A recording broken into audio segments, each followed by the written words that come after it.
estos siguientes días de fin de año en un mejor momento que este, milagros. Ha pasado todo el transcurrir de un año y tal vez tú no has visto tus milagros por ninguna parte. Tal vez lleves 10 o 15 o más años en esta nación y milagros por ninguna parte. Pero vamos a entrar a una nueva época, a un nuevo tiempo en el que necesitamos aprender a recibir los milagros. Porque no los hemos recibido, porque no hemos sabido aprender a recibir milagros. Dígalo conmigo, no es demasiado tarde. No es demasiado tarde para recibir milagros. Y vamos a tomar 3 ejemplos básicos, sencillos, de lo que significa tener milagros en nuestra vida. Amén. Dice el libro de, acompáñenme por favor por un momento al libro de Primera de Pedro, capítulo 1, verso 21. Libro de Pedro, capítulo 1, Primera de Pedro, capítulo 1, verso 21. Léala conmigo, si la tiene ya, está en sus paracha, ¿verdad? En la versión internacional está en su paracha, vamos a leerla en versión internacional. Dice, en el nombre del Padre, del Hijo y del Espíritu Santo. No está en su paracha, entonces busquémosla en nuestras Biblias. Vamos a ir a Primera de Pedro todos, yo voy a leer entonces en Reina Valera, luego la miramos en internacional y vemos la nota según el texto que está allí. Primera de Pedro, capítulo 1, verso 21. Lo tienen, Primera de Pedro, capítulo 1. Quiero que lo leamos todos a la vez. Libro de Pedro, capítulo 1, verso 21 dice: y mediante él, cual creéis en Dios, quien le resucitó de los muertos y le ha dado gloria, para que vuestra fe y esperanzas sean en Dios. Voy a repetirlo nuevamente. Y mediante él, cual creíste en Dios, quien le resucitó de los muertos y le ha dado gloria, para que vuestra fe y esperanza sean en Dios. Voy a leerlo en versión internacional. Por medio de él, ustedes creen en Dios, que lo resucitó y glorificó, de modo que su fe y su esperanza estén dispuestas en Dios. Amén. Miren esto interesante, iglesia. Nosotros podemos resistir un tiempo sin alimentos. Nosotros podríamos resistir algunos meses sin ciertas comodidades, sin el aire acondicionado o la calefacción. Podríamos pasar algunos días o meses sin tomar agua. Podríamos resistir muchas cosas, el alto calor o el bajo frío. Podríamos resistir por algunos escasos segundos, tal vez no más de 40 segundos sin tomar aire. A ver si hacemos el ejercicio por un momento, tome aire y no respire, y va usted a notar que en tan solo 20 o 10 o 30 segundos definitivamente sentimos que nos ahogamos. Amén. Pero hay algo sin el cual definitivamente nosotros no podemos pasar, no podemos vivir. Dígalo conmigo: sin esperanza. ¿Saben? Miren qué palabra tan sencilla: esperanza. ¿Alguien tiene esperanza en el nuevo año? Amén. ¿Alguien tiene esperanza en un logro importante en su vida? Amén. ¿Alguien tiene esperanza con el trámite de la reforma migratoria? Amén. ¿Alguien tiene esperanza? Tenemos que decir un amén, porque si no hay esperanza en tu vida, déjame decirte, no tiene ningún sentido vivir. Es decir, nosotros estamos en vida, vamos este día, pasamos la jornada, descansamos en la noche y tenemos la esperanza de que mañana amanecemos. Porque si tú te acuestas sin esperanza de un nuevo día, tu vida no tiene sentido.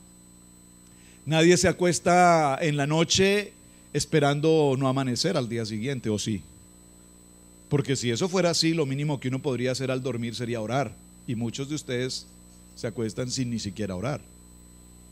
Lo que significa que tienen esperanza de orar mañana en el devocional. Y si tampoco hacen devocional, pues no tienen la esperanza sino de esperar otro día. Amén.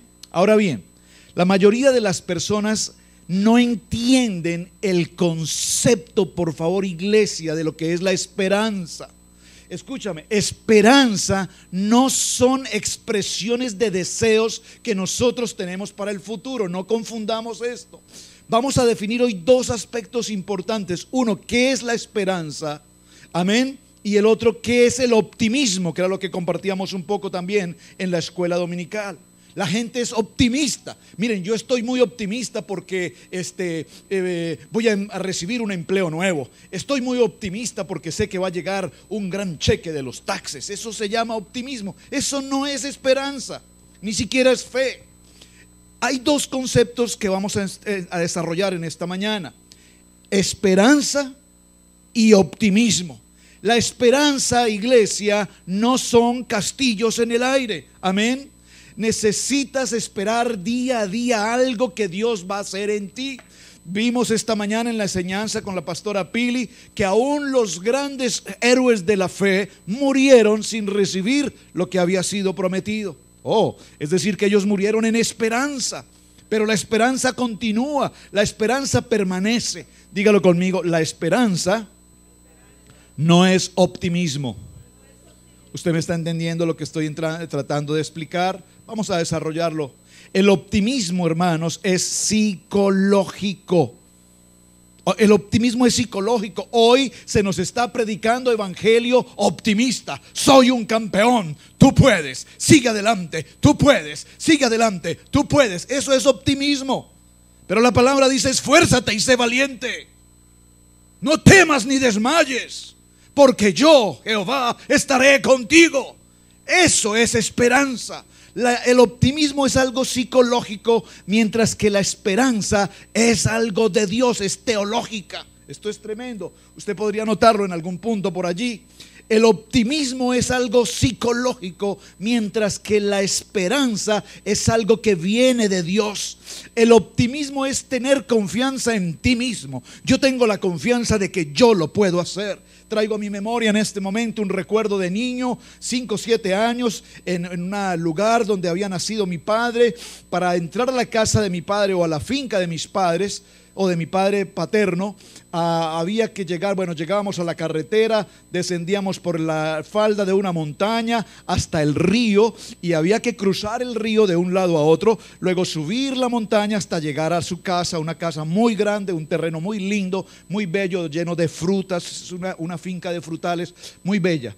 Pero para atravesar el río solo había dos formas posibles. Uno, cruzar el río nadando en medio de la corriente, que es una corriente muy fuerte y un río bastante extenso, o sencillamente cruzar lo que llamaban el cable, un cable de lado a lado con una canasta, y allí se subían las personas y cruzaban rodando hasta el otro extremo. Yo recuerdo la primera vez que vi esto de niño, muy niño, como uno de los niños que está aquí presente. Cuando yo vi la gente cómo pasaba esa canasta, yo sentí mucho temor. Pero también recuerdo que mi papi se acercó y me dijo: no tengas miedo, tú puedes. Porque pasaban por persona, era uno solo el que podía pasar. Y cuando pasaban los niños, lo que hacían los adultos era que pasaban una caja de naranjas y un niño para compensar el peso. Entonces me colocaron una cantidad de naranja y el niño, y soltaron la canasta, y esa canasta se deslizó hasta que llegamos al otro extremo. Entonces, optimismo es entender que tú lo puedes hacer. Amén. Yo sé que aquí hay gente muy optimista. La gran mayoría de todos nosotros somos extraordinariamente optimistas. El latino en Estados Unidos es muy optimista. ¿Usted sabe chirro? Claro que sí. ¿Usted sabe de pintura? Por supuesto que sí. ¿Usted sabe colocar pisos? Claro que sí. ¿Usted sabe hacer esto? Claro que sí. Y realmente no sabe hacer nada, pero trata de hacerlo. Es muy optimista. Cree que lo puede hacer. Yo creo, porque yo he visto cómo lo hacen. Pero una cosa es ser especialista en algo y otra cosa es ser optimista de que tú lo puedes hacer. Yo recuerdo un amigo que rentó una máquina para pulir el piso. Yo sé que yo lo puedo hacer.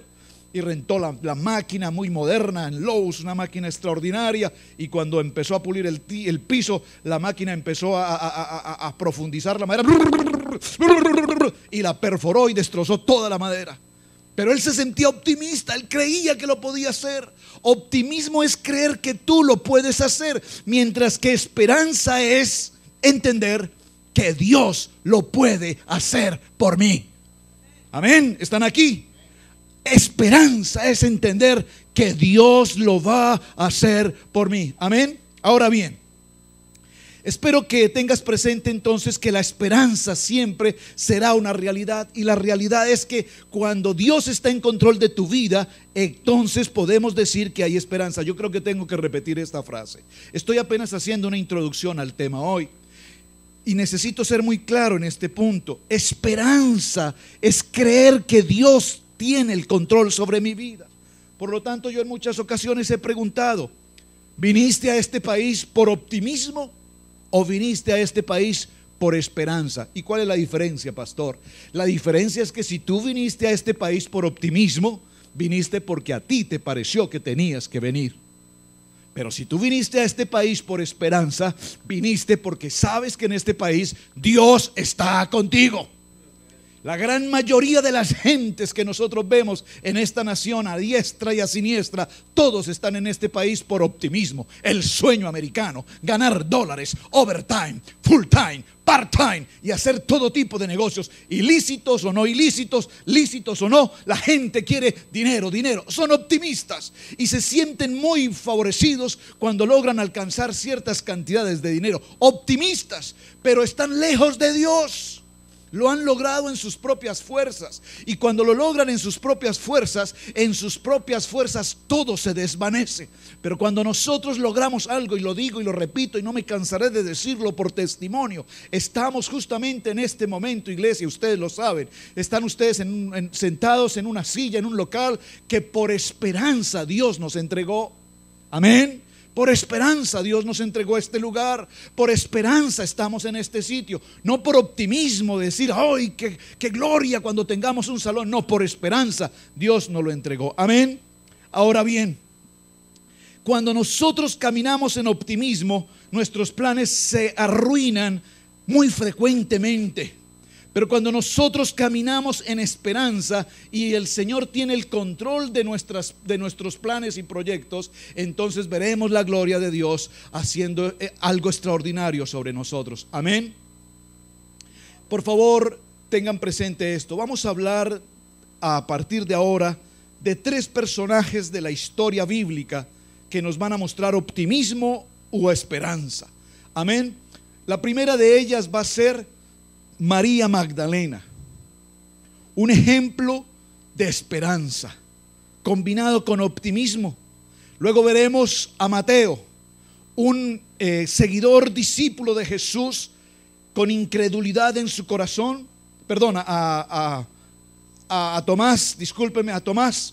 Y posteriormente veremos, y posteriormente veremos a Pedro, un hombre de mucha energía, con mucho dinamismo, con mucha capacidad, pero que sin embargo un día dijo: Señor, no te conozco.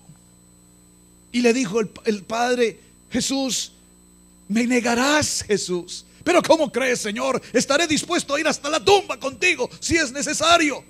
Oh, mucho optimismo, sin duda. Un gran optimismo tenía. Así es que si pones tu esperanza, mi hermano, en el éxito o en el dinero o en otras actividades, en posiciones, en casas, en lugares, en comodidades, entonces te vas a decepcionar. Pero si pones toda tu esperanza en Jesús, dígalo conmigo, mi amigo fiel, entonces alcanzarás la gloria de Dios sobre tu vida. Amén. Por favor, vamos a ir al punto número 1 de sus textos. Lo primero que quiero que entiendan en sus notas, escríbalo, es que nunca es demasiado tarde para un milagro. Nunca es demasiado tarde para un milagro. Dígalo conmigo, nunca es demasiado tarde para un milagro. Amén. Dice que un domingo en la mañana, María Magdalena, y podríamos hacer un muy breve resumen de su vida. María Magdalena era una mujer que requería, que necesitaba amor. Cada uno de nosotros necesita amor. Ella buscó el amor equivocadamente en un hombre, en otro hombre y en otro hombre y en otro hombre. Y muchos de estos hombres no solamente la abusaron, la lastimaron, la maltrataron. Y conocemos un poco de su historia y no voy a detenerme allí. Pero María Magdalena era ese tipo de mujer. Sin embargo, cuando María Magdalena se presenta con Jesús, ella tiene un encuentro personal con Cristo. Y Cristo le ama sin tener en cuenta sus defectos, sin tener en cuenta sus errores, sin tener en cuenta su pecado. Cristo le ama. Amén. Ella, y aquí hay algo interesante, hay un datico solo interesante que usted ha leído y se lo quiero mencionar. Las 3 personas que estuvieron presentes en la cruz con Jesús fueron, bueno, entre varias, 3 personas. Una, María Magdalena. 2, Salomé, la hermana de María, tía de Jesús. María, su madre, y el apóstol Juan. El discípulo Juan, posteriormente el apóstol Juan. Pero ¿por qué quiero resaltar esto? Porque observen que María Magdalena venía de un pasado y de un trasfondo pecaminoso. Amén. Pero sin embargo, cuando ella entra en comunión con Jesús, cuando ella recibe a Cristo y lo reconoce como el Salvador, en ese momento Jesús no pregunta: y cuéntame qué era de tu pasado, qué era de tu vida pasada, qué era eso que tú andabas haciendo, hombres y hombres y hombres, ¿de dónde tú saliste con esto? No, el Señor inmediatamente la recibe, la ama, la libra de todo su pasado, la libra de toda su angustia, la libra de toda su opinión, de toda su depresión, la libra de todo demonio.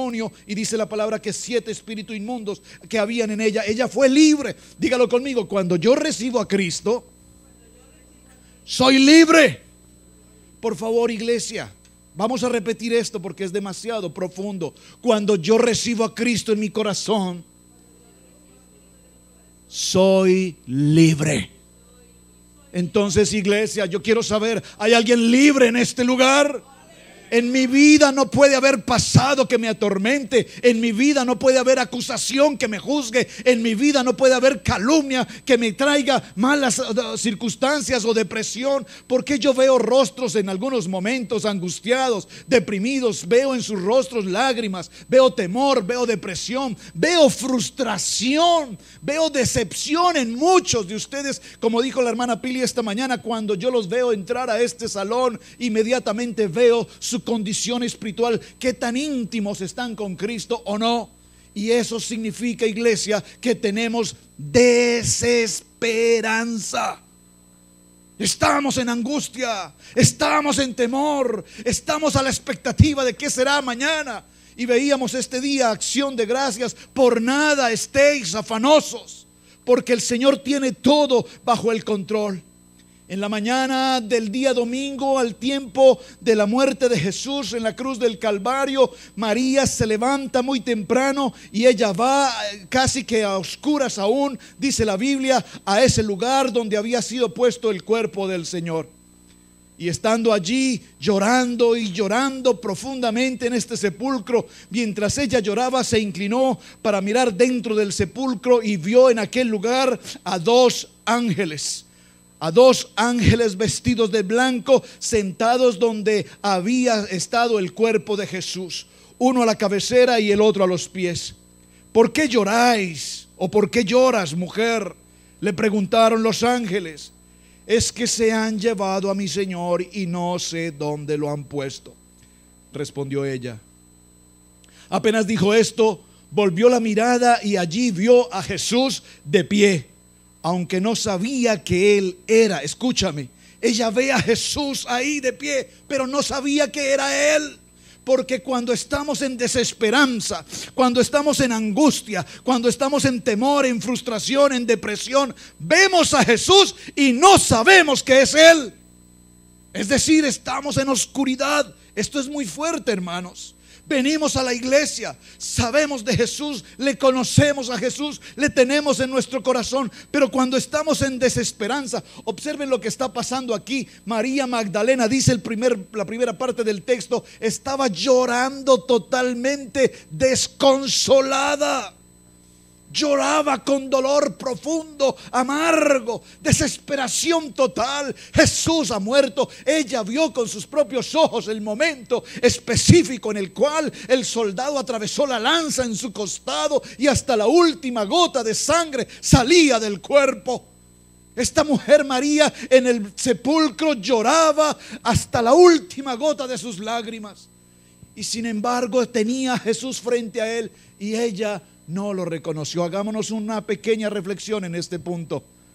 ¿Cuál es tu desesperación, iglesia? ¿Cuál es tu desesperación, mujer? ¿Cuál es tu preocupación, varón? ¿Por qué lloras y sufres y te angustias si Jesús está justo frente a ti y no lo puedes ver? No lo puedes ver precisamente porque tus lágrimas no permiten que lo puedas ver. ¿Están conmigo? Dice entonces Jesús: ¿por qué lloras, mujer? ¿A quién buscas? Ella, pensando que se trataba del que cuidaba el huerto, le dijo: Señor, si usted se lo ha llevado, dígame dónde lo han puesto y yo iré por él. Jesús le dijo: María. Escúchame, Jesús cuando nos habla con nombre propio. Jesús te conoce, Jesús sabe quién eres, Jesús sabe cómo te llamas. María, le dice. Ella se volvió y exclamó: Raboni, que en arameo significa maestro. María Magdalena sale corriendo de inmediato del lugar a dar la noticia a todos los demás que están allí puestos en el aposento. Observe que aquí hay dos aspectos fundamentales, iglesia, que quiero que te lleves en tu corazón en este día. Jesús le hizo dos preguntas básicas a esta mujer. Mira, Jesús no le dijo: mujer, háblame de tu pasado. Jesús, háblame de esas circunstancias en las que tú estabas viviendo una vida pecaminosa. Jesús simplemente le dijo: ¿por qué lloras? Hoy el Señor te está preguntando a ti: ¿por qué lloras? ¿Por qué lloras, mujer? ¿Por qué lloras? Y segundo le pregunta: ¿qué estás buscando? Oh, por favor, respire un momento profundo con esta nota que es muy importante para tu vida. ¿Por qué lloras? ¿Por qué lloras? ¿Qué estás buscando? ¿Por qué lloras? ¿Estás buscando las riquezas del mundo? ¿Las vanidades del mundo? Ay, Señor, es que yo te pedí un iPad y en este viernes negro no lo pude comprar, Señor. Estás llorando por la pantalla gigante de televisión 3D que no pudiste comprar en este fin de semana. Fuiste a la tienda a las 4 de la mañana, lo que no haces para venir a la iglesia, y te encerraste en una fila de gentes, de tumultos, y te golpeaste con alguien en la cara por un televisor que no lograste recuperar. Señor, estoy llorando porque no logré mi pantalla, mi televisor o mi computer que yo quería. No. Dos preguntas te hace el Señor hoy. ¿Por qué lloras? ¿Y qué estás buscando? ¿Por qué lloras? Es obvio. Ella estaba llorando por una pérdida profunda. Yo veo lágrimas en mis hermanas aquí muchas veces, porque a los hombres no los veo llorar. Son muy mexicanos todos. Los machos no lloran. Ojalá que se vuelvan muy Jeremías, muy proféticos, y sean como el profeta llorón. Pero sí veo mujeres llorando con mucha frecuencia. Y es obvio, esta mujer lloraba porque tenía una profunda pérdida en su corazón. Amén. Pero lo interesante aquí es que ella tenía una ligera niebla, una pequeña oscuridad en su vida que no le permitía entender que Jesús había dicho: es necesario que yo muera porque luego resucitaré. Amén. Jesús, dígalo conmigo, Él ha vuelto a la vida.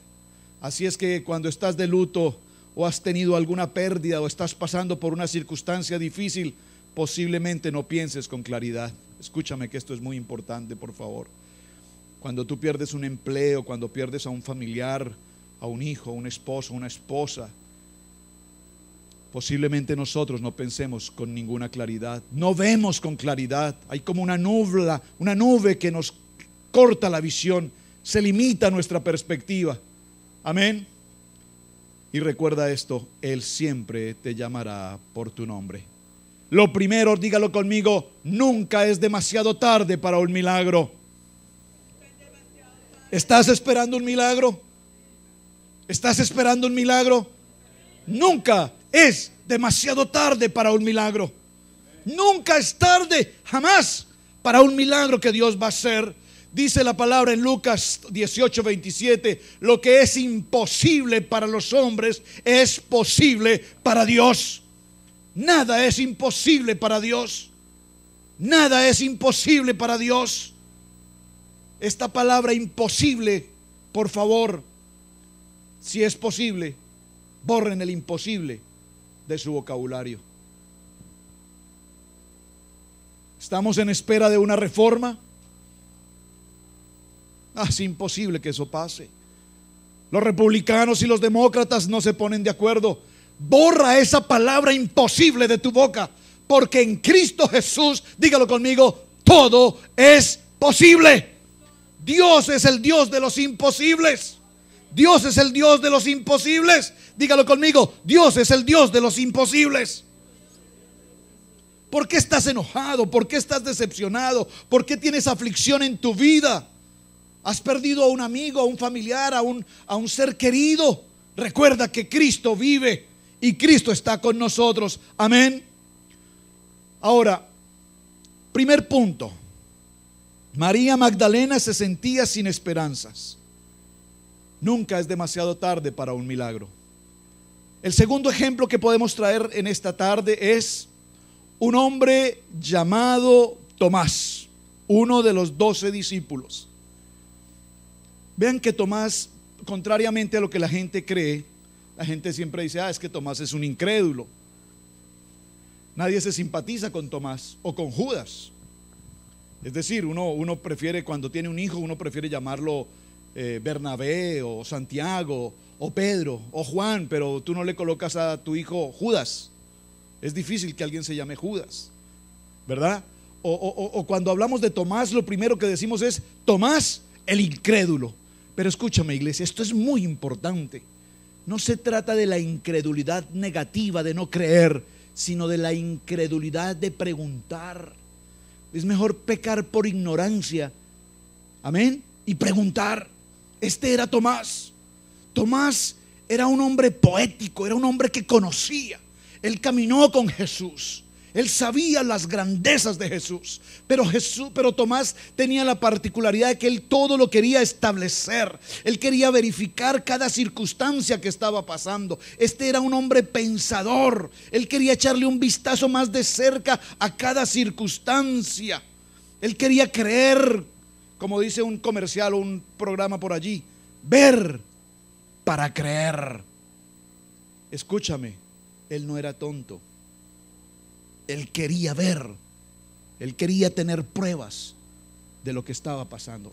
Permítame hacer un pequeño paréntesis aquí, y esto nos toca de manera personal. Tomás no era el que creía todo lo que la gente decía. ¿Está conmigo? Porque la gente dice muchas cosas. La gente habla más de lo que tiene que hablar. La gente señala, la gente acusa, la gente juzga, la gente difama, la gente calumnia. Y Tomás decía, un momentico, eso yo no me lo creo. Me gustaría que en esta iglesia fuéramos Tomases. ¿Por qué dice usted, pastor?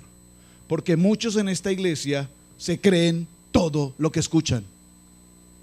Y aquí prefiero que sean Tomás, que no crean nada de lo que escuchan, porque allá afuera se dicen muchas cosas.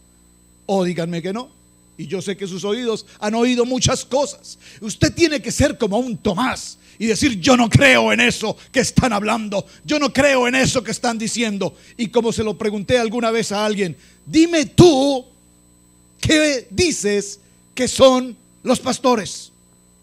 No qué dice la gente. Yo quiero que me digas tú específicamente, ¿quién dices tú que soy yo? Dijo el Señor. Aquí está Tomás, no creyendo todo lo que la gente anda diciendo, sino que Tomás se toma el tiempo para mirar sus dudas. Él quiere mirar esto más de cerca y él quiere estar claro específicamente en lo que está pasando. Tomás dice, yo necesito una prueba. Se está diciendo algo de la iglesia, yo quiero que me prueben lo que me están diciendo. Porque es que es muy fácil hablar y hablar y hablar y juzgar y calumniar. Es muy fácil. Pero como dijo la hermana Pili en una enseñanza, las mismas que se sientan en este lugar y no se pueden ver ni en pintura, hoy se sientan a la mesa de Satanás a tomar café. Pero en la iglesia no se pueden ver hermano con hermana con hermana. Pero afuera en el mundo, ahí están. Aquí está Tomás diciendo, un momentico, ¿estás hablando de la casa de Dios? ¿Estás hablando de los siervos de Dios? Un momentico, déjame ver con claridad qué es lo que estás diciendo, porque yo esa historia no la creo. Porque yo conozco a mis pastores y yo sé quiénes son ellos. Ustedes tienen que aprender a ser Tomás y tener la claridad de que no es solamente lo que la gente dice. Así es que Tomás tuvo sus dudas, aunque él había oído hablar a Jesús mismo de que él resucitaría. Solo quiero ver una prueba, decía él. La Biblia nos dice sobre Tomás que al atardecer del primer día de la semana, estando reunidos los discípulos a puerta cerrada por temor a los judíos, y déjeme resaltar aquí, temor a los judíos. Usted cuando tiene una dificultad se encierra. Se encierra. Los discípulos sabían que Jesús había muerto y sintieron temor y se encerraron. Dice la palabra, a puerta cerrada. El miedo hace siempre que nosotros nos encerremos tras puertas. Amén. Somos ¿cómo podría decirlo? Nos encarcelamos nosotros mismos. Amén. No sé qué miedos tengas hoy, iglesia. No sé cuáles sean tus miedos. Pero los discípulos, aquí nos dice la palabra, estaban a puertas cerradas. Estaban en una prisión impuesta por ellos mismos. Pero la palabra dice que entró Jesús y poniéndose en medio de ellos, los saludó y les dijo, paz sea con ustedes.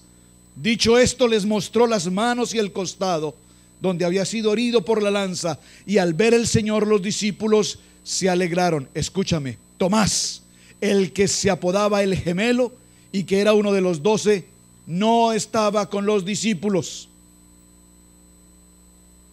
Escúcheme que esto es interesante. Nosotros siempre decimos que estaban reunidos los 12, pero en este momento, ya lo vamos a leer con la Biblia, en este momento, en el primer momento que aparece Jesús, Tomás no estaba allí. ¿Y cuál era el otro que tampoco estaba? Pues obviamente Judas. Amén. Tomás, el que apodaban el gemelo y el que era uno de los 12, no estaba con los discípulos cuando llegó Jesús. Así que los otros discípulos le dijeron, hemos visto al Señor, le dijeron los discípulos a Tomás, mientras que no vea yo la marca de los clavos en sus manos y meta mi dedo en sus marcas y mi mano en su costado, no lo creeré. Escúchame, no lo creeré. ¿Cuántos de ustedes hoy no pueden ver la palabra de Dios sobre su vida? Dicen, yo no lo puedo creer. Yo no puedo creer que la gente se sane. Yo no puedo creer que el Señor bendiga. Es decir, yo hasta que yo no lo viva por experiencia, yo no lo puedo creer. Yo recuerdo en una ocasión, mi hermano Luis decía con respecto al diezmo, leí la palabra y el Señor me mostró en la Biblia la palabra en la cual se habla del diezmo y de la ofrenda, y cuando el Señor me lo reveló, a partir de ese momento hasta el día de hoy, yo no tengo la menor duda en mi corazón de presentar mi ofrenda. Amén. Hizo un poco lo de Tomás. Yo no creo en eso de que estar entregando, pero cuando el Señor abrió sus ojos y vino la luz de Él sobre su vida, inmediatamente Él tuvo la tranquilidad suficiente para poder entregar su ofrenda con amor. Amén. Ahora, aunque las puertas estaban cerradas, Jesús entró poniéndose en medio de ellos y les dijo, la paz sea con ustedes. Luego le dijo a Tomás, pon tu dedo aquí y mira mis manos. Acerca tu mano. Acuérdense que aquí es la segunda visita. Una semana después Jesús se vuelve a presentar. Escúchame, una semana más tarde estaban los discípulos de nuevo en la casa y Tomás estaba con ellos. Aunque las puertas estaban cerradas, Jesús entró poniéndose en medio de ellos, los saludó, la paz sea con ustedes. Luego le dijo a Tomás, pon tu dedo aquí y mira mis manos, acerca tu mano y métela en mi costado y no seas incrédulo, sino hombre de fe. Y Tomás, Señor mío, Dios mío, exclamó Tomás. Jesús le dice, porque me has visto, has creído, Tomás. Dichosos los que no han visto y sin embargo creen. Observen este punto, hermanos. Jesús, cuando se acerca a Tomás, en ningún momento lo critica. Jesús en ningún momento lo ataca. Jesús en ningún momento le dice, pero ¿qué pasa contigo, Tomás? Caminaste conmigo, viste los milagros, comiste de los peces, comiste de los panes y todavía dudas de mí. En ningún momento. Jesús lo trató con todo el amor típico, característico de él, y simplemente él le dice: héame aquí, yo soy. Tomás, ven, coloca tus dedos y determina que soy yo. Jesús en ningún momento lo ataca, lo hiere, lo lastima, sino que Jesús le dice: pon tus manos en mis manos y en mi costado, mira mis heridas. Realmente soy yo, no soy un fantasma. Qué lindo, ¿verdad? El segundo punto en sus notas, escríbalo por favor. Nunca es demasiado tarde para empezar a creer. Nunca es demasiado tarde para empezar a creer. Has caminado en la vida de la iglesia por años y tal vez tú no has visto milagros. Yo quiero, por favor, levante un momento sus manos a alguien. Antes de que las levante, primero permítame decirle para qué las va a levantar. Amén. Quiero por favor las manos levantadas de alguien en la vida de esta iglesia que no haya tenido un milagro en su vida, que no lo haya visto. O sea, que usted lleva 10 años, 20 años, 5 años, una semana en Cristo Jesús y usted no ha visto un milagro en su vida, no lo ha visto. Ahora hagamos la pregunta contraria. Por favor, levanten las manos las personas que en su caminar en Cristo Jesús han visto milagros de Dios en su vida. Oh, aleluya. Creo que todos los hemos visto. Creo que todos los hemos visto.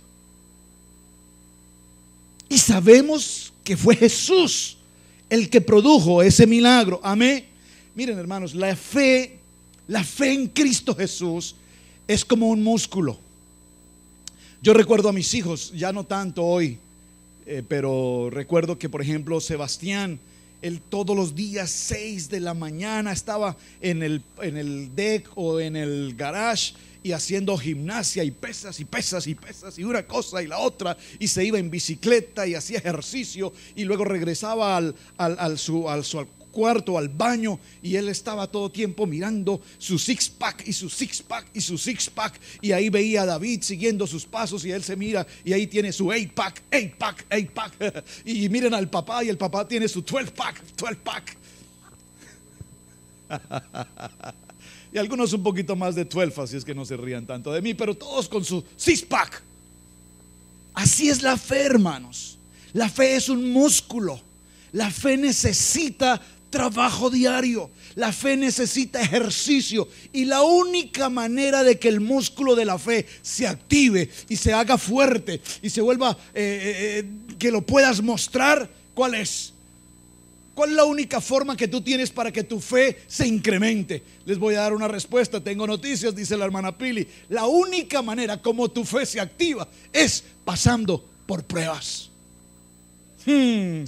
Gracias por un amén.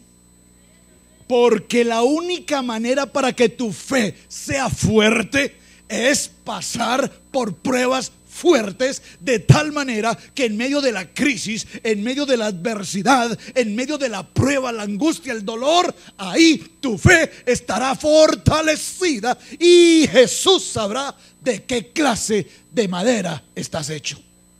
Oh, alguien deme un amén.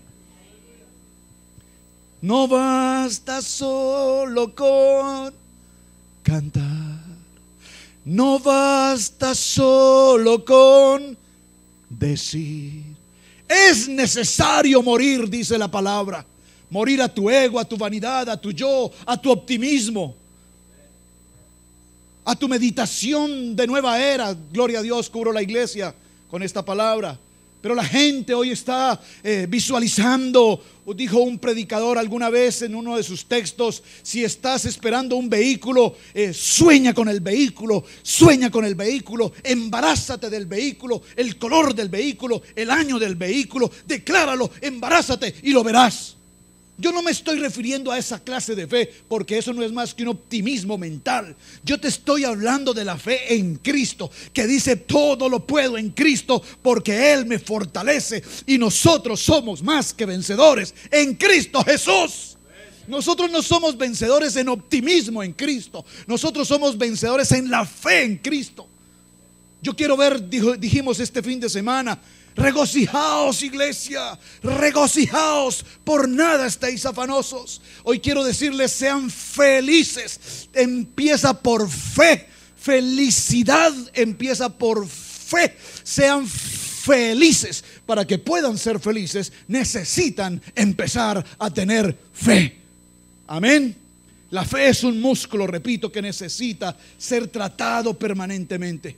Ahora bien, cuando Dios quiere trabajar en nuestras vidas y nos da un sueño, ¿cuántos de ustedes hoy tienen un sueño? Quisiera ver sus manos levantadas. José, tienes un sueño, ¿verdad?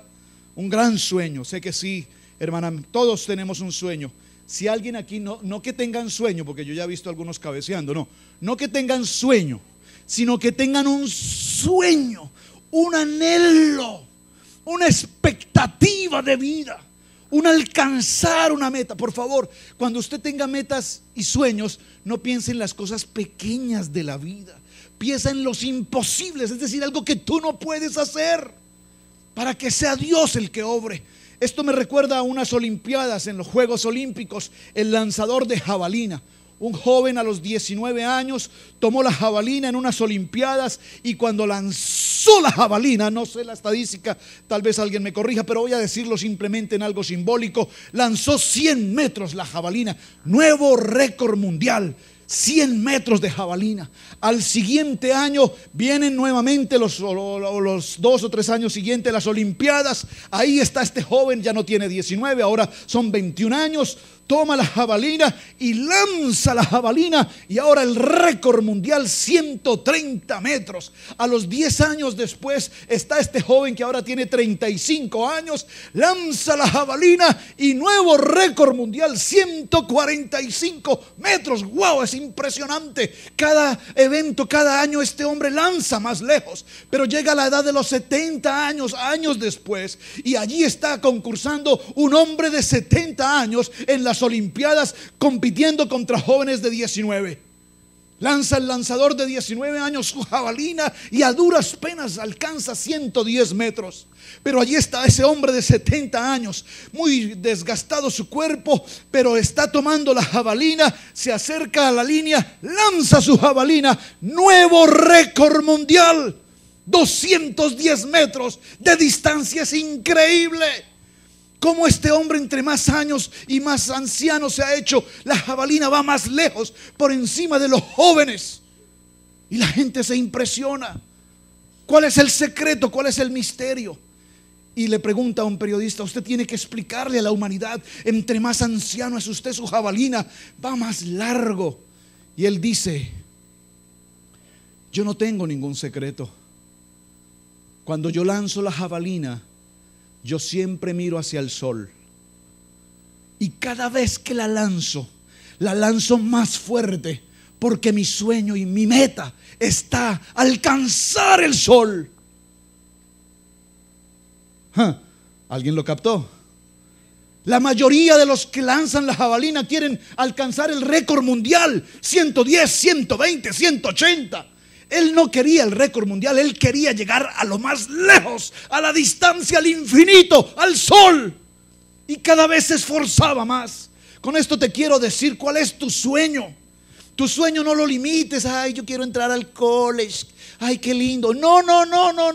Yo quiero ser el récord mundial de los Guinness Records. Un joven que vino a este país, un joven que en condiciones difíciles, críticas, alcanzó un sueño y fue a un college y fue a una universidad y entró a Harvard y alcanzó un título. Porque dígalo conmigo: nunca es tarde para creer. Si estamos aquí sentados conformistas, ay, pues yo ahí trabajo las 40 horitas, ay, qué problema, esta semana solo hice 20, ay, qué dificultad. Ese no es el anciano de 70 años que lanza la jabalina más lejos. Necesito gente que se proyecte. Y el Señor dice: para que tú puedas creer lo que tengo para ti, hay fases del sueño. Número 1, las tiene ahí en su paracha. La primera fase es que el Señor te entrega un sueño. Claudia, tú tienes un sueño, tienes un anhelo. José, hay un sueño en el corazón de estos jóvenes que están aquí. Todos tienen un sueño, sus escuelas, sus universidades. Amén. Lo primero que el Señor te da es un sueño. Número 2, viene un momento en la fase 2 que se llama la decisión. Debes tomar la decisión de ir tras ese sueño. Escúchame, tu sueño no va a llegar a tu casa. Hey, ¿quieres entrar a la universidad? No, no, no, tienes que ir a buscar tu oportunidad. Tienes que estar buscando las oportunidades de los colleges, las becas, las carreras. Tienes que tomar la decisión de ir a buscar ese sueño y despertar para ir a lograrlo. Tomas una decisión. Número 3, la tercera fase del sueño es que tu sueño puede demorar. Tal vez no lo alcances hoy, ni mañana, ni pasado mañana. Aquí hay una familia que tiene un sueño y es una casa. Y ese sueño ha empezado hace 5, 6, 7 años. Y ahí van caminando como viendo al invisible. El sueño se demora, se retrasa. Pero cuando el sueño se retrasa, escúchame, iglesia, no significa que Dios no te vaya a dar el sueño. Voy a dar un ejemplo sencillo. Miguel Jr. dice: papi, quiero tomarme una soda. El papi le dice: todavía no. Estamos en el servicio. No le dijo que no la tomara, simplemente le dijo: todavía no. En la tercera fase el Señor te dice: todavía no, iglesia. Todavía no la casa. Amén. Todavía no la bendición. Todavía no. El Señor no te está diciendo no, te está diciendo todavía no. Espera, espera. Espera. Número 4, en este todavía no es importante que usted lo tenga presente. En la fase número 4 viene una fase de dificultad. Cuando el sueño demora, cuando tú no alcanzas tu sueño, tu meta, entonces empiezas a tener problemas consigo mismo. Empiezas a perder credibilidad. Es decir, empiezas a dudar, a dudar, a dudar, a dudar. Ustedes saben mi sueño con la radio. Soñé con una radio. Proyectamos una radio. En fe construimos una estación de radio. En fe instalamos los equipos, compramos los micrófonos, hicimos una cabina de radio, tal cual una cabina de radio. Nuestra cabina de radio hoy es mejor que muchas cabinas de radio que yo conozco. Tenemos una estación extraordinaria. Lo único que no tenemos es la frecuencia, pero la radio está. Apareció un hombre en algún momento y me dijo: aunque no tengas una frecuencia, transmite por internet. ¿Cómo se puede hacer eso? Dijo: muy sencillo, simplemente dame tu número, dame tu dirección, dame tu teléfono y ya te conecto una radio. Y en menos de 30 minutos teníamos Radio Génesis 1.28 transmitiendo 24 horas a las naciones. Empezamos a recibir mensajes, saludos de gente en Australia, en España, en Alemania. Recuerdo a alguien en Alemania nos decía: somos la única familia hispana en este lugar, en Alemania, en un pueblito, y aquí los estamos escuchando. Oh, el sueño empezó a caminar, pero la frecuencia AM o FM no aparece. Y entonces uno empieza a dudar: ay, ya ese sueño no me interesa, esa historia de la radio ya no es para mí, ya creo que eso no era. De pronto me encuentro con un hombre que conoce de radio, un especialista de radio, un pastor en Miami, y le digo: pastor, hay una frecuencia AM muy buena, con muy buena capacidad, vale aproximadamente 800,000 a $1,000,000 de pesos, de dólares. Y él me dice: oh, hermano, no me interesa. Las radios AM no sirven. Las radios AM no sirven. Su sostenimiento y mantenimiento es extremadamente costoso. Acabo de comprar una FM, la más grande en New York, y acabo de comprar la FM más grande en California. Si sabes de una FM en Carolina, me llamas e inmediatamente la compramos. Entonces aprendí que mi sueño es que no tenía el conocimiento y la sabiduría desde aquel tiempo. Yo oraba por una estación AM. Ahora, después de 10 años, el Señor me dice: una AM no es, tiene que ser una FM. Entonces ahora veo en la misma estación de Radio Génesis a mi hijo Camilo sentado a las 6 de la mañana transmitiendo desde Radio Génesis 1.28 para muchos lugares en Hendersonville por una FM y a través del internet. El sueño empieza a tomar forma. ¿Está conmigo? Yo pedí la radio, a lo mejor el Señor no la tiene para mí, la tendrá para la iglesia, la tendrá para nuestros hijos. El Señor me dio una palabra en la ciudad de Miami con un predicador muy reconocido. El pastor Ricardo Rodríguez dijo: la iglesia se multiplicará y Carolina del Norte crecerá. Y yo veo que la multiplicación empezó al contrario. Se fue uno, se fue el otro, se fue el otro. Yo decía: Señor, y la palabra, es que la palabra viene en el tiempo de Dios. No es en mi fuerza, es en el tiempo de Dios. Pero la palabra fue puesta. El sueño entra en dificultad. Entramos en alguna pequeña duda. Entramos en alguna circunstancia como que ya no me parece. Pero el Señor sigue allí. Número 5. Cuando tu sueño entra en un callejón sin salida, es decir, que parece que todo ha terminado. Sé que estoy un poco extenso en algunas cosas, déjeme decir, esto es importante en la predicación de hoy. Cuando vinimos a esta ciudad hace 14 años, vivimos en una casa que el primer día que la vi yo dije: Dios, ¿cómo es posible que podamos entrar a esta casa arruinada? Las paredes de Chiroc quebradas, la alfombra sucia, maloliente, la hierba crecida. Y me dijo una mujer de Dios ese día: pastor, ¿dónde están sus ojos de fe? ¿Lo recuerdas, hermana Pili? Qué palabra profunda me dio esta hermana. ¿Dónde están tus ojos de fe?, me preguntó ella. Y yo quedé paralizado y le dije: ¿por qué me dices eso? Me dice: pastor, porque el Chiroc lo vamos a cambiar, las paredes las vamos a pintar, la alfombra la vamos a lavar, la hierba la vamos a quitar. Y yo decía: oye, pues sí, es verdad, hermana. Yo quería mi casa limpia, muebles nuevos, todo preparado, y me encuentro en una condición terrible. Pasaron 15 días, fue muy fuerte el trabajo. Recuerdo cortando la yarda a puro machete, no había un wirire, no había una máquina, machete, puro machete, tipo campo, corte la yarda, y las manos totalmente quebradas. Pero a los 15 días vimos nuestra primera casa en Cherryville, completamente pintura nueva, paredes nuevas. Yo entendí por qué el Señor me trajo a este país y me llevó a aprender de construcción, lo poco que sé, que es grande para Él, a construir, a colocar Chiroc, a pintar, a hacer esto, a hacer lo otro. Y nuestra casa fue preciosa. Y yo dije: Señor, gracias por esta casa tan linda. A los pocos meses, quien nos vendió la casa nos construye la nueva casa. Y estoy resumiendo esta historia, muchos acá conocen el testimonio. Y cuando llegamos al lugar del testimonio, al lugar de la casa, el abogado nos dice: el down debe ser cash. Y en ese momento, cuando me dijo cash, me desplomé y le dije a mi esposa: ¿y ahora qué? Oh, ¿y ahora quién podrá ayudarnos? Y mi esposa giró un cheque. Yo le dije: no, el abogado dijo cash. Y el mismo vendedor se levanta y me dice: pastor, venga conmigo. Vinimos al Bank of America, tomó el dinero cash, lo colocó sobre mis manos y me dijo: págale al abogado y firma tus papeles. Yo le decía: pero es que no tengo cómo pagarle este dinero, no sé cómo. Me dijo: no te estoy pidiendo que me lo pagues, te estoy diciendo que esto te lo envía Dios para que pagues el down de tu casa. ¿Alguien puede darme un amén? Iglesia, cuando tu sueño está cerrado, hermana Anita, recíbeme esta palabra, cuando todo está acabado.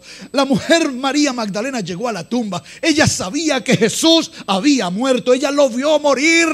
Ella estuvo presente en esa cruz. Ella vio cuando bajaron el cuerpo. Ella vio cuando lo llevaron a la sepultura. Pero cuando María Magdalena fue a la tumba, Jesús se presenta y ella le dice: Raboni, aunque tu sueño parece que está muerto, aunque tu sueño parece que ya se esfumó, aunque tú creas que ya no hay nada que hacer, dígalo conmigo: Jesús es el especialista en resucitar. Si tienes un sueño, iglesia, y tú crees que está fracasado, perdido, ya tal vez dijiste: ya no quiero ni pensar en eso. Este es el tiempo de una esperanza nueva. Este es el tiempo de volver a creer, porque Dios cumplirá el sueño que tienes en ti. La fase número 6 es la fase de la liberación. La fase de la liberación dice que Dios vuelve de una crucifixión a una resurrección. Deme un amén, aleluya.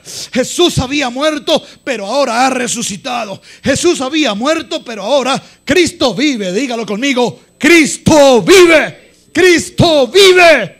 Dios es especialista en esto.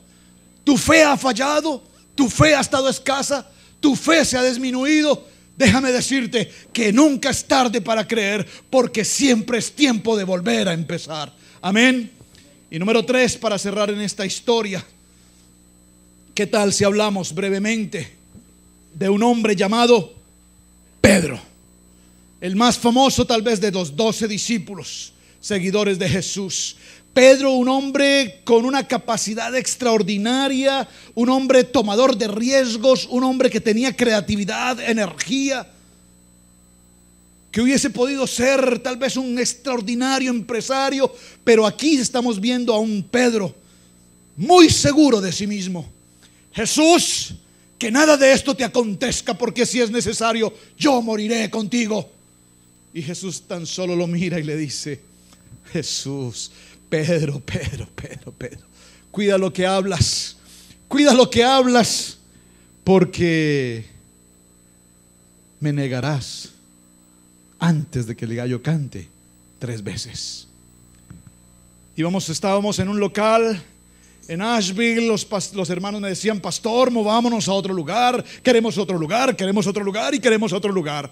Les dije: ok, tanto quieren un lugar, busquen el lugar. A los 8 días me dice: pastor, encontramos el lugar. Fuimos a ver el lugar y dijimos: oh, está bien, ok, bueno, está bien, vamos a hacer esto, vamos a hacer, cuente conmigo, aquí estamos, pastor, somos más que vencedores en Cristo Jesús.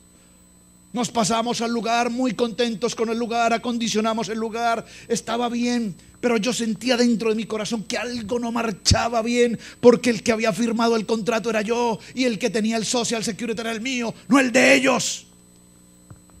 Y cuando la gente no firma y cuando la gente no pone su social, entonces el pastor responde, ¿verdad? Estoy contigo, dijo el Señor, dijo Pedro al Señor. Y así pasó y me negaron 3 veces. Y cuando había que pagar la renta, la gente empezó: yo no voy, yo no puedo, hoy no tengo, mañana no voy, estoy cansado, tengo que ver el partido, tengo que trabajar, me llamaron a un part-time, ahora tengo que trabajar, ahora tengo que esto. Y conclusión, la gente no regresó y el pastor Alfaro se quedó con la deuda. Ahí está Pedro. Tuvimos que enfrentar la situación y para la gloria del Señor logramos salir de ese apuro. Pero con esto quiero decirte, iglesia, somos muy optimistas para hablar. Pastor, yo estoy con usted. Pastor, yo estoy aquí. Pastor, yo estoy aquí. Y falta que medio por ahí se diga una A inmediatamente. Dice un dicho popular por allí: paticas, ¿para qué las tengo? No, iglesia, tú no estás para salir corriendo con cualquier bla bla bla. Tú tienes que estar puesto en un lugar. Pedro se sentía muy seguro de lo que él tenía. Él se sentía que era el hombre con el que tenía que estar ahí. Jesús sabía que esto iba a suceder con él. De hecho, cuando Pedro le dijo: yo nunca te negaré, dijo el Jesús mirándolo a los ojos: me negarás 3 veces. Y el mayor fracaso de la vida del discípulo Pedro fue negar a Jesús. Eso le produjo frustración, amargura, tristeza. Pedro lloraba y lloraba desconsolado porque ese había sido un fracaso. Él tenía un proceso de culpa impresionante, un tremendo remordimiento en su vida. Y él decide entregar completamente su vida al Señor y servirle con integridad hasta morir. Estuvo dispuesto a lo que fuera. Resumamos: María estaba desesperada porque ella dijo que era demasiado tarde. Tomás era inútil debido a la duda y al temor en su corazón. Pedro se sentía desesperado por la culpa y el remordimiento que llevaba. Amén. Pero dígalo conmigo: Jesús tiene una palabra de esperanza para cada uno de nosotros hoy. Dígalo conmigo: Jesús tiene una palabra de esperanza para mí en este día. ¿Alguien tiene una palabra de esperanza hoy en su vida? Jesús le dice: Pedro, ¿me amas? Sí, Señor, te amo. Apacienta mis ovejas. Pedro, ¿me amas? Señor, te amo. Apacienta mis ovejas. Pedro, ¿me amas? Jesús, tú sabes que te amo. Apacienta mis ovejas. Por cada una de las negaciones que Pedro hizo, Jesús le preguntó: ¿realmente me amas? Apacienta mis ovejas. Y vamos a cerrar en este punto. Amarás a Dios con todo tu corazón y amarás a tu prójimo como a ti mismo. Cuando el Señor le dijo a Pedro: apacienta mis ovejas, le dijo: ama. Iglesia, amémonos como hermanos en Cristo. Si realmente amas a Jesús invisible, que no lo ves, si realmente tú crees que Él resucitó, el Señor le dijo a Pedro: apacienta mis ovejas. Si realmente amas al Cristo vivo que predicamos, ama a tu hermano.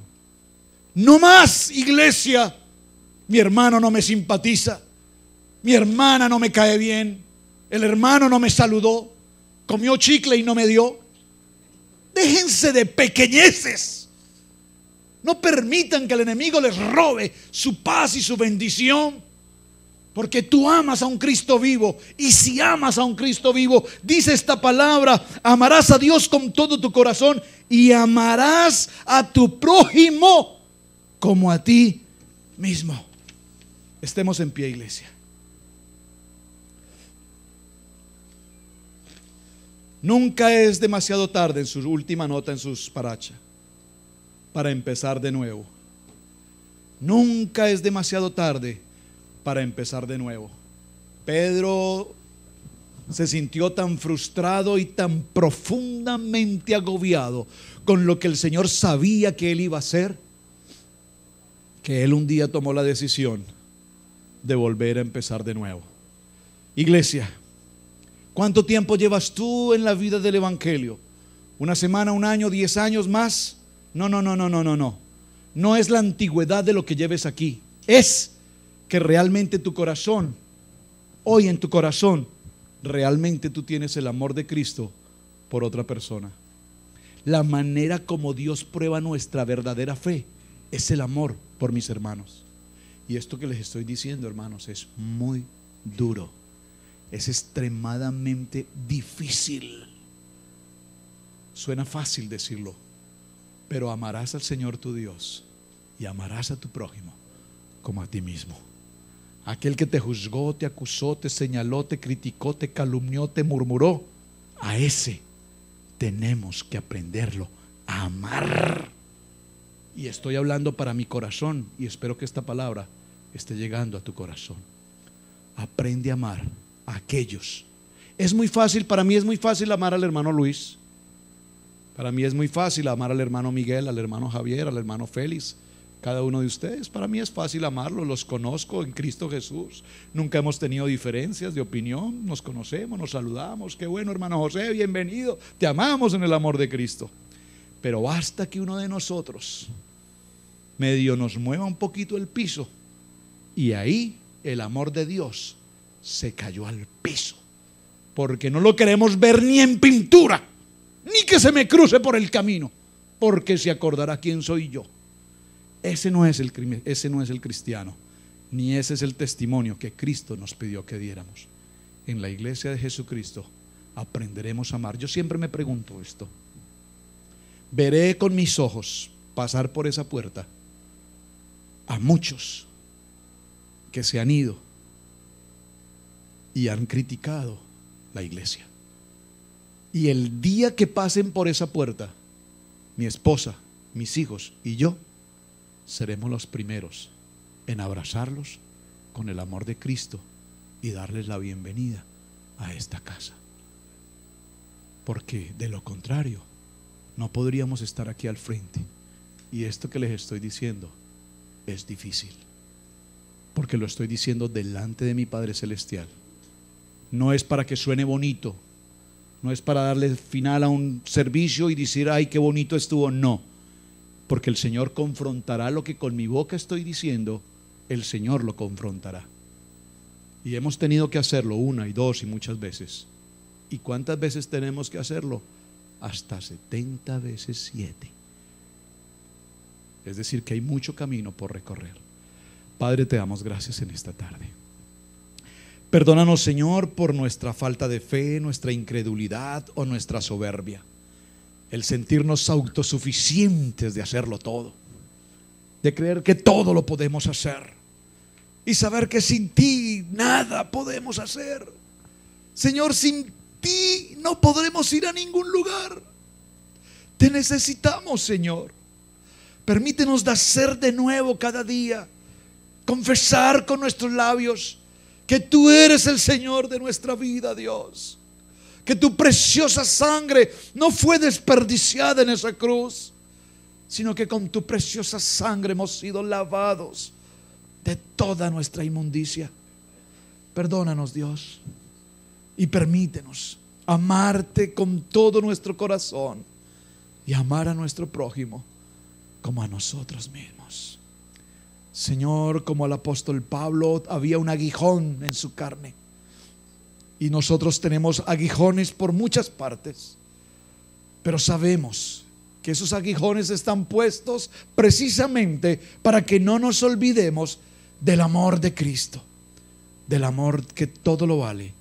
Del amor que todo lo puede. Del amor de todo lo justo, de todo lo bueno. Padre amado, bendigo tu iglesia en Cherryville, en Asheville. Gracias por cada uno de mis hermanos.